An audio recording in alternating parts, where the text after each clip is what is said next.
Just why is the Riverside so quiet? What's going on with the atmosphere? One of the possibly loudest stadiums you can get when everything's going right. We're exploring that this week on Where Boro Walk. We're also talking about Burgzorg.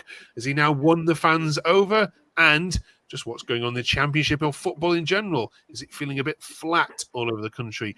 Welcome back to Where Boro Walk. We've got Jonathan, Craig and Sean with us this week to discuss the latest result, which is, of course, Boro 1, Millwall 0. Let us know your thoughts, of course, in the comments below, and drop us a subscribe if you haven't yet done so. Right, Jonathan, welcome to the show. I'm sorry to kick off on a negative with you, but fans are saying the atmosphere at the Riverside isn't as good as previous seasons. So our question to you is, are they right? It can be a bit hit and miss, I got to say. You'd say was it a bit quiet against Millwall? Yeah, it probably was, to be honest with you. We got the red faction in the south stand, and they, I got to say, I think some people are a bit marmitey for some folk, I think, in terms of what they bring. And, they put a lot of effort in, but, I know there's a little bit of shots come their way sometimes. But, I think it's a long-term thing, though. I don't know. If you go right the way back to when it was standing, gone to all-seater stadiums and that sort of thing, and and obviously more focus on families and getting a different sort of crowd there. Maybe there's a whole combination of factors maybe that says it's a little bit quieter than perhaps it was in the raucous 80s. I've got to say when I started going. Cheers for that, Craig. Welcome to the show. Thank you for joining us. This has come from when the player scores and cups his ears to the west stand. People are kind of saying, he wanted more noise. And are people right to say that we've fans? It's a great season you're having so far. You're being spoilt with great football, especially your attacking three. Shouldn't we be a bit more supportive at home? Yeah, I think so. I mean, I have a season ticket in the East Stand, which is predominantly like a family enclosure. So obviously I'm there with my kids. The West Stand has always been very quiet since we moved into the stadium. The North was predominantly the singing stand, and then it moved to the South when the Red Faction came in. But there's little pockets here and there of atmosphere, and barring that, it is pretty quiet. And we should be more vocal, really, because, we are seeing good football. And the last few years, especially under Carrick, it has been exciting and close to the playoffs and stuff. So, yeah, I think we should be a bit more vocal, really. It is pretty quiet. Yeah. Sean, I remember that semi-final last year against Chelsea when I was watching it on TV, and I'm sure you all three be there, and the noise coming through there just shows you, doesn't it, when the Riverside is bouncing, what sort of a cauldron it can be. How do we get it back to that?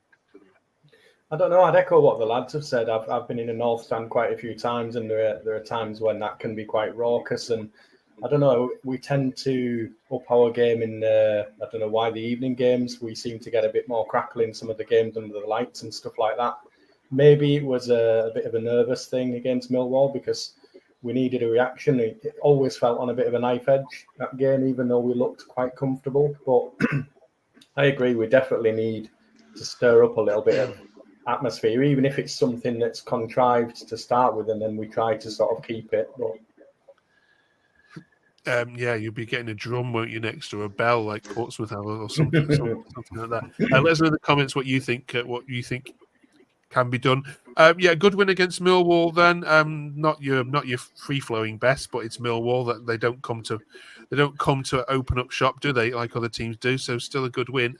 Bergzorg, Jonathan, was getting high praise online. Let's have a look at some of the comments. This is from Jordan. He says, "I'm really getting on board with Burgzorg. I started playing for the team a lot more now, and he's a good footballer. He's different to everyone else that we have." Jonathan, do you agree? Yeah, I have to say, my mate's Huddersfield fan, and he gave me the lowdown on Burgzorg before he came, and he was a bit hit and miss. And I don't know, Carrick seems to have this knack of new players who come in, they start a bit iffy, find their feet, he takes them out the team for a bit, and then they come back rejuvenated and energised. And I think Burgzorg certainly fits that category at the minute. I'm pleased with what I see, I have to say. And I'm a big fan of McGree, and he struggled with injury, but Bergzorg coming in on that left side, I'm happy with him at the minute, and he put a right shift in against Millwall, I have to say. Does he hold on to the ball a bit too much for you, Craig, though? Yeah, I think he does. I mean, sometimes it's that frustrating thing, isn't it, where you think like you've done a skill or you've done a trick, you've got a yard now, either pass the ball, and he doesn't. He does tend to keep hold of it, but I, especially like Jonathan was saying there, especially the past month, 6 weeks or so, when he's come back into the team, especially in and around the penalty area, he's been a bit more like composed. So he'll keep hold of the ball. Defenders are throwing themselves kind of like in front of it, thinking it's a shot or whatever, and. But he has improved a lot over the last month, 6 weeks, definitely. Sean, me and you have spoken about the pressure on Doak and everything coming down that side. With him on the left, is that just alleviating some of the pressure on Doak? Do you think? Yeah, it's important. It's important that we have balance in the side and somebody that can carry the threat on the left hand side. Otherwise, as the lads will tell you, when we had Traore, we were so predictable going down one flank all the time. And I think we've got to be careful that we're not over reliant on just keep pushing the ball out to Doak, because I wouldn't say his form has dipped necessarily because we've had really good opposition. But I remember when Jones sort of burst onto the scene and he was flying past people and he had, a trick and he had quick feet, and we just don't want to burden Doak with all that pressure. And we do need to find other outlets. So I was delighted when Bergzorg, as the lad said, put the shift in that he did at the weekend. Yeah, absolutely. We all fans of him now. Then are you all sold, Jonathan? Yeah, I'm warming to the fella. I have to say, at the beginning I was a little bit cold, but now I'm warming to. I've seen more good than not good, shall we say, the last few times he's played. So yeah, I'm warming to the fella a lot. Craig? Yeah, same here. Yeah, at the beginning of the season, his first couple of games, I was thinking, I'm not sure. He's got a trick, but is there any end product? And there wasn't. But like Jonathan said, Carrick took him out the side, and when he's come back, he's been a different player. One thing I'd mention there as well is that when we play Burgzorg, he tends to play when Carrick wants somebody up with Latilath helping that forward line, because he can get a little bit isolated, and Bergzorg does like moving into the centre, and he's quite a big guy, so he does help with the goal threat as well. Okay. Thanks for that. We're having a chat about Plymouth next then, because of course that's the next game. Now here's the thing for you. Plymouth played really well at Sheffield United. They've now got Mike Phelan helping Rooney out, and their fans reckon they've got a chance against you this weekend in the course of the Finn Azaz derby. They'll be welcoming him back. Jonathan, do you reckon they do, or are your dodgy away days behind you? Yeah, well, you know what? So Millwall for me was a real turning point in the sense as we won ugly, and we don't normally win ugly; we normally lose ugly. So if we showed the grit and steel that we showed on Saturday against Millwall and put a bit of our finesse in there that we're normally used to, I'd fancy our chances. But we do have that, kind of cross to bear that, Rotherham away sticks in your head. There's a few games stick in your head that think, oh, Christ, are we going to do that again? I hope not, but yeah, I'd be more positive towards Boro than I would be towards Plymouth at the minute. Okay. We're banned from talking about goalkeepers on here for a month. But Craig, you're new, so we haven't heard your view on it. If both keepers are fit, who starts? I think I've always kind of been Dieng's number one, and Carrick brought him in as number one. But I think after the past month and Solbrin's performances, you would have to keep him. I know last week I said that obviously Dieng is the number one, so he came back in for Leeds. He didn't have the best game, but so he reinstated Solbrin again on Saturday and he kept a clean sheet. So he has to play. I won't ask you this, Sean, because I can't budge you on Dieng, but are you moving more towards Solbrin?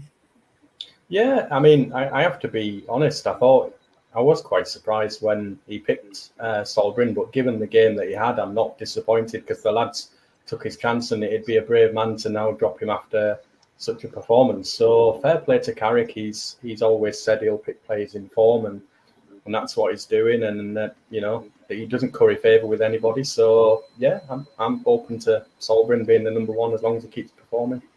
Okay. We do review every game on here, all 46 of them. So we do need to mention Leeds and Elland Road just for a minute here, if we may. Jonathan, what happened?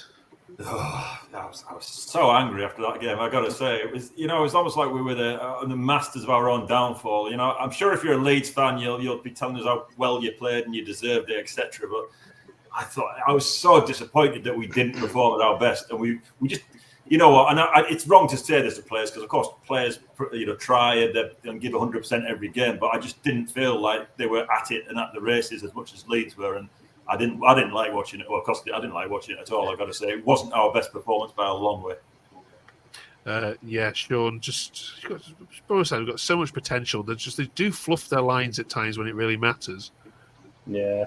Again, echoing what Jonathan said, we gifted them quite a bit, and it was frustrating because I was on here last week saying we don't change the way we play. We be brave. We play our game. We're good enough, and I think we played a courageous game on paper in that we set up and wanted to play how we wanted to play, but we just didn't have that courage on the pitch. It's like it was like a hot potato when we had the ball. We weren't composed. We didn't play as with the authority that we normally do, and we saw the end result.